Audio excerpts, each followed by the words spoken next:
Namaku Raffi, seorang TKI asal Semarang yang bermimpi bisa hidup lebih baik di luar negeri. Setelah bekerja serabutan di Berlin selama hampir 2 tahun, masa visa kerjaku habis. Saat sedang dalam proses perpanjangan, kabar buruk datang, pengajuan. Visaku ditolak, aku panik, frustasi, dan nyaris diusir dari negeri yang sudah kuanggap rumah kedua. Namun, hidup selalu punya cara bercanda. Di saat aku paling terpuruk, datanglah seorang wanita bule janda misterius yang selama ini hanya ku kenal. Dari percakapan ringan di sebuah kafe tempatku biasa mampir. Namanya Alice. Tiba-tiba, dia menawarkan solusi yang mustahil aku pikirkan, menikah denganku. Agar aku bisa tinggal. Tapi apa benar semudah itu? Di balik senyumnya yang anggun, Alice ternyata menyimpan masa lalu yang lebih rumit dari yang pernah kubayangkan. Dan sejak pernikahan kilat itu terjadi, hidupku berubah total antara cinta, kebohongan, dan permainan hukum imigrasi yang tak sesederhana kelihatannya. Namaku Raffi, aku dari Semarang, dan mungkin sama seperti banyak orang lain yang kerja ke luar negeri, niatku cuma satu, cari penghidupan yang lebih baik. Sudah hampir 2 tahun aku tinggal di Berlin, kerja serabutan, kadang di dapur restoran Turki, kadang jadi kurir sepeda, kadang bantu bersih-bersih di hostel. Hidup gak mewah, tapi cukup buat makan dan bayar sewa kamar kecilku yang cuma muat 1 kasur, 1 koper, dan gantungan baju seadanya. Setiap Sabtu sore, ada 1 ritual kecil yang selalu kutunggu-tunggu. Setelah shift siang beres, aku mampir ke sebuah kafe kecil bernama Cafe Set yang letaknya gak jauh dari stasiun Warschauer Straße. Tempatnya tenang, ada aroma kayu manis, dan suara musik jazz pelan yang entah kenapa selalu bikin hati hangat. Di sanalah aku pertama kali melihat Alice. Dia selalu duduk di sudut jendela dengan buku di tangan dan kopi cappuccino yang cuma disentuh sekali-sekali.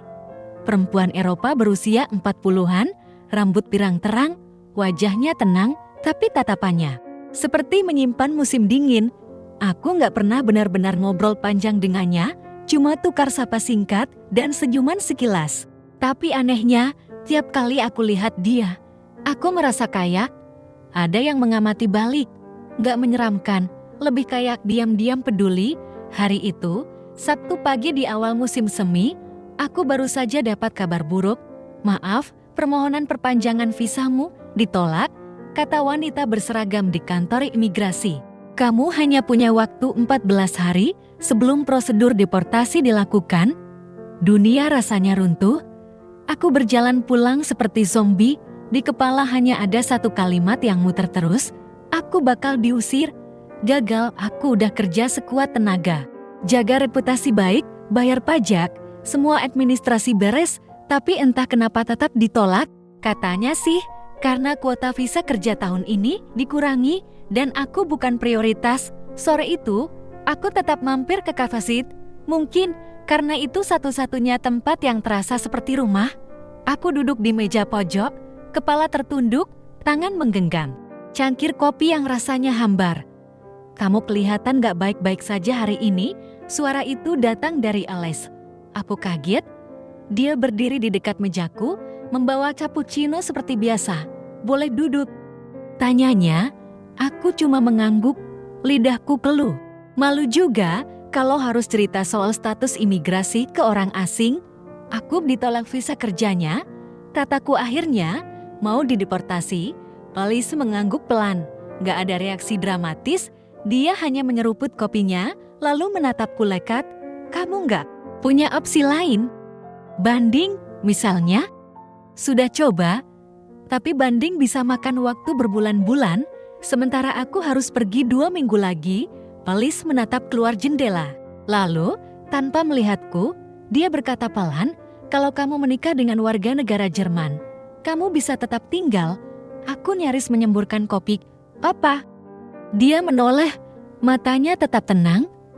Aku bilang, menikah itu solusi yang sah. Tapi ya, harus orang yang kamu percaya. Aku tertawa hambar. Mbak, aku bahkan belum punya pacar. Hidupku masih berantakan. Aku tahu, katanya, dan aku gak main-main. Aku menatapnya serius. Maksudmu? Kita bisa menikah, biar kamu nggak dideportasi. Hening. Detik-detik itu terasa seperti vakum. Aku menatap Elise, coba cari tanda kalau dia lagi bercanda. Tapi wajahnya datar, bukan dingin, lebih ke yakin. Aku berdiri dengan kikuk, terima kasih. Tapi aku rasa aku harus pulang dulu. Aku keluar dari kafe dengan kepala mendidih. Apa? Barusan itu lamaran? Atau semacam preferensi bola? Malam itu, aku nggak bisa tidur. Pagi harinya, aku buka email. Isinya pemberitahuan resmi dari kantor imigrasi. Tanggal deportasiku ditetapkan 2 minggu lagi. Hari-hari selanjutnya, aku jalani. Dengan campur aduk, Elise nggak datang ke kafe. Aku sempat lega karena aku juga nggak tahu harus bersikap gimana. Tapi di sisi lain, ada rasa hampa yang aneh, kayak kehilangan peluang, meski aku sendiri nggak tahu peluang untuk apa. 4 hari kemudian, pintu apartemenku diketuk, dan di balik pintu itu berdiri Alessi. Kita perlu bicara, katanya. Aku berdiri mematung di hadapanku. Alice mengenakan mantel panjang warna abu-abu, rambutnya diikat sederhana, matanya menatapku tanpa ragu, seolah dia sudah tahu aku nggak bisa nolak. Boleh aku masuk? Aku mengangguk pelan dan mempersilakannya. Masuk ke apartemen kecilku, dia langsung duduk di kursi rotan satu-satunya yang ada, sementara aku masih berdiri. Aku tahu kamu kaget dengan apa yang aku tawarkan waktu itu, katanya membuka percakapan. Tapi aku serius, aku tahu sistem hukum di Jerman. Kalau kamu menikah dengan warga negara sini, kamu bisa dapat izin tinggal dan prosesmu nggak seketat. Itu, aku menelan ludah. Kamu yakin ini bukan ide gila? Dia tersenyum tipis. Aku pernah menikah. Aku tahu ini kelihatannya aneh, tapi aku sendiri tidak punya siapa-siapa sekarang hidupku sepi. Kalau ini bisa bantu kamu, dan mungkin bantu aku juga merasa berguna lagi, kenapa tidak? Aku menggeleng pelan. Ini pernikahan, Elise bukan beli kartu perdana. Dia tertawa pelan. Tapi kita nggak sedang jatuh cinta juga, jadi tidak akan ada yang sakit hati, kan? Aku tidak menjawab. Di dalam hati, aku tahu ini bukan soal cinta atau tidak, ini soal martabat. Tapi juga soal bertahan hidup. Beberapa hari kemudian, aku menyetujui. Dengan syarat, ini harus dilakukan secara legal dan bersih, tanpa tipu-tipu. Elise setuju. Kami mulai mengurus dokumen ke Standesan, tempat pendaftaran pernikahan sipil. Petugas memandang kami curiga saat kami datang pertama kali. Mungkin karena wajah Asiaku dan penampilan Elise yang terlihat terlalu elegan untukku, tapi kami tetap lanjut. Kami sudah saling kenal lama, kata Elise. Ketika ditanya soal latar belakang hubungan kami, aku hanya mengangguk dan tersenyum, mencoba menahan gemetar. Semua terasa surreal. Hari pernikahan kami ditetapkan 3 minggu kemudian di sebuah ruangan kecil di kantor distrik. Aku mengenakan kemeja putih polos. Elise tampil simpel tapi tetap cantik. Tidak ada musik, tidak ada bunga. Hanya 2 saksi yang juga kami pinjam dari teman Elise. Ketika petugas menyebut kata kalian resmi menjadi suami istri, dadaku sesak. Elise menoleh dan menggenggam tanganku. Hangat, tapi terasa aneh. Kami tidak pulang ke rumah masing-masing. Sejak hari itu, aku tinggal di rumah Elise. Apartemennya di lantai 4 bangunan tua dengan balkon kecil yang menghadap taman. Malam pertama sebagai suami istri terasa canggung. Kami makan malam bersama tanpa banyak bicara. Hanya suara sendok dan garpu yang saling bersahutan. Aku nggak akan ganggu privasimu, kata Elise sambil membawa selimut tambahan ke sofa. Kau bisa tidur di kamar tamu? Aku hanya mengangguk di dalam hati. Aku bingung, ini sebenarnya rumah tangga atau drama panggung? Hari-hari berikutnya, kami mulai beradaptasi. Elise tetap seperti dulu, tenang dan mandiri. Tapi kadang dia masak sarapan untukku atau meninggalkan catatan kecil di meja makan, seperti jangan lupa pakai jaket, cuaca turun hari ini. Aku mulai merasa nyaman, tapi juga waspada. Karena di balik semua ini, ada satu ancaman besar. Jika imigrasi tahu pernikahan ini palsu, Aku bisa dideportasi dan Elis bisa dikenakan denda berat. 3 minggu setelah menikah, surat pertama dari kantor imigrasi datang. Isinya, kami akan diinterview sebagai pasangan untuk membuktikan bahwa pernikahan ini sah. Jantungku langsung berdetak kencang. Kami harus berlatih, kami harus tahu warna sikat gigi masing-masing, posisi tidur, siapa yang suka kopi atau teh, semuanya. Harus terasa alami. Belis mencatat semuanya dengan rapi. Kalau kita berbohong, kita harus sinkron. Kalau kita jujur, kita harus meyakinkan. Dan disinilah aku sadar, ini bukan sekadar pernikahan dadakan, ini sebuah pertunjukan, dan taruhannya adalah masa depan kami berdua. Hari-hari menjelang wawancara terasa seperti ujian hidup yang tak ada habisnya.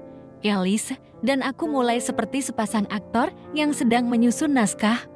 Kami hafal rutinitas palsu kami sampai ke detail yang bahkan belum pernah terjadi di hadapan dunia. Kami adalah pasangan sah. Tapi di balik pintu, semuanya masih terasa seperti dua orang asing yang kebetulan berbagi tempat tinggal. Setiap malam, kami duduk berdua mengulang-ulang skenario. Oke, kamu suka sarapan apa? Tanya Elis sambil mencoret-coret di buku catatannya. Aku tertawa kaku. Aku kan udah jawab kemarin, roti panggang sama telur rebus. Biar gampang, Elis suka teh hitam, pakai madu. Raffi suka kopi hitam tanpa gula. Gumamnya sambil menulis. Kami seperti anak kuliahan yang belajar ujian skripsi. Tapi yang satu ini bukan sekadar gelar ini soal izin tinggal. Suatu malam, saat latihan makin intens, Elis tiba-tiba terdiam. Lama tangannya berhenti menulis. Matanya menatap kosong ke arah jendela, lalu tanpa alasan, dia berdiri dan masuk ke kamarnya, membiarkan semua catatan tercecer di meja. Aku bingung. Elis, kamu nggak apa-apa? Tak ada jawaban, cuma pintu yang ditutup pelan. Besok paginya, dia bangun lebih pagi dari biasanya. Dia bikin kopi dan diam-diam menaruhnya di meja. Tak ada sapa, tak ada catatan kecil seperti biasa. Rasanya aneh, Elise yang ini bukan Elise yang kukenal. Malam harinya, aku nekat bertanya, "Kenapa kemarin kamu pergi tiba-tiba?" Dia menatapku sebentar, lalu menarik napas panjang. "Aku nggak pernah cerita tentang masa lalu, kan?" Katanya pelan. Aku mengangguk. Elise selama ini memang seperti lembaran putih. Dia hadir, tapi tak pernah benar-benar terbuka. Aku pernah menikah, seperti yang sudah kamu tahu, tapi bukan itu yang membuatku trauma. Aku mendengarkan tanpa memotong. Elis menunduk, memainkan cincin di jarinya yang tak pernah dilepas. Aku kehilangan anakku 7 tahun lalu. Kecelakaan mobil saat aku tinggal di Kanada bersama suamiku. Anakku satu-satunya. Kami sedang dalam perjalanan liburan. Aku selamat, mereka tidak. Dunia di sekitarku seolah membeku. Elis menghela napas panjang. Sejak itu, aku pulang ke Berlin. Aku berhenti bekerja. Aku mengurung diri. Sampai akhirnya aku coba bangkit lagi, pelan-pelan. Tapi aku tetap sendiri. Keluarga jauhkanku. Teman sudah bubar. Aku nggak tahu apa yang aku harapkan dari hidup. Dia terdiam lalu menatapku dengan mata berkaca-kaca sampai aku lihat kamu. Orang asing yang berjuang bertahan hidup sendirian. Seolah aku melihat anakku sendiri tumbuh jadi pria dewasa. Aku tahu ini egois. Tapi aku pikir dengan bantu kamu, aku juga menyelamatkan bagian dari diriku. Aku tercekat. Kata-katanya menghantam seperti palu. Ada luka di balik tatapan tenangnya. Luka yang tak tertulis di formulir nikah dan tak pernah dia tunjukkan. Aku gak bermaksud menipumu, Raffi, tapi aku juga gak yakin apakah ini pernikahan atau pelarian. Lanjutnya, aku menghela napas. Otakku penuh pertanyaan. Apakah aku hanya alat baginya untuk menebus rasa bersalah? Atau apakah ini awal dari sesuatu yang belum kami pahami? Keesokan harinya, surat kedua dari kantor imigrasi datang. Interview dijadwalkan minggu depan. Kali ini bukan wawancara biasa. Akan ada pemantauan rumah, wawancara terpisah, bahkan mungkin kunjungan mendadak. Ini serius, Raffi, kata Elise sambil menyodorkan surat itu. Mereka benar-benar curiga. Aku menatap surat itu lama, lalu menatap Elise. Dia terlihat lelah, tapi juga jujur. Dan untuk pertama kalinya, aku nggak yakin lagi apakah ini cuma urusan visa atau sudah jadi urusan hati. Hari-hari menjelang interview benar-benar bikin napas nggak tenang. Setiap pagi, aku bangun lebih awal dari biasanya, memastikan semua tampak normal. Tempat sabun kami harus satu merek, handuk digantung bersebelahan, dan ada sikat gigi. Berdua di gelas kecil dekat wastafel, Elise makin sering diam. Tapi bukan dingin, lebih ke banyak yang dipikirkan. Sesekali dia menatapku seperti ingin bicara banyak, tapi akhirnya memilih diam. Aku juga begitu. Rasanya kami seperti dua manusia yang sama terluka, lalu tanpa sengaja bersandar satu sama lain. Suatu malam, saat kami latihan pertanyaan wawancara, Elise tiba-tiba tertawa. Aku bahkan belum pernah nanya warna favoritmu, katanya sambil menyeruput teh. Biru langit, kamu. Putih, tapi bukan karena suci, tapi karena netral, bisa campur ke warna apapun, kayak aku sekarang. Aku tersenyum. Untuk pertama kalinya, suasana terasa hangat. Bukan karena latihan, tapi karena kami mulai benar-benar mengenal. Hari interview tiba, kami datang ke kantor imigrasi. Dengan map penuh dokumen dan jantung yang nggak bisa tenang. Pertama kami dipanggil bareng, ditanya pertanyaan standar. Kapan pertama kali bertemu? Siapa yang nyatakan cinta duluan? Siapa yang lebih cerewet?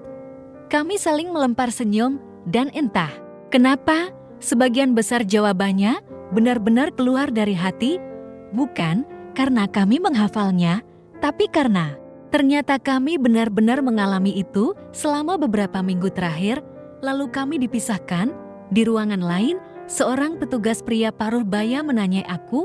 Suaranya datar, ekspresinya curiga. Kapan terakhir kali kamu dan istrimu pergi liburan? Aku hampir terpeleset, tapi langsung jawab, kami suka jalan-jalan di taman dekat rumah.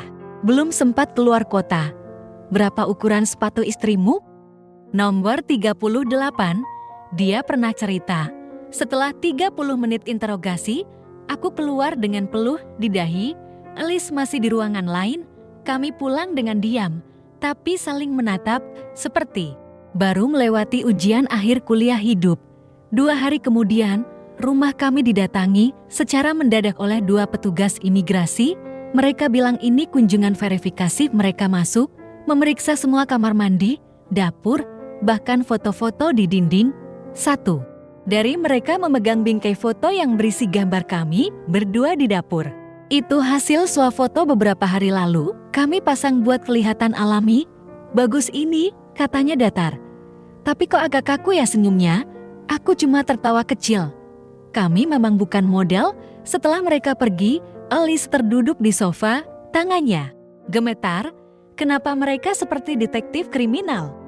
Karena mereka kerja kayak gitu, mereka pikir kita pura-pura. Elise menarik napas dalam-dalam.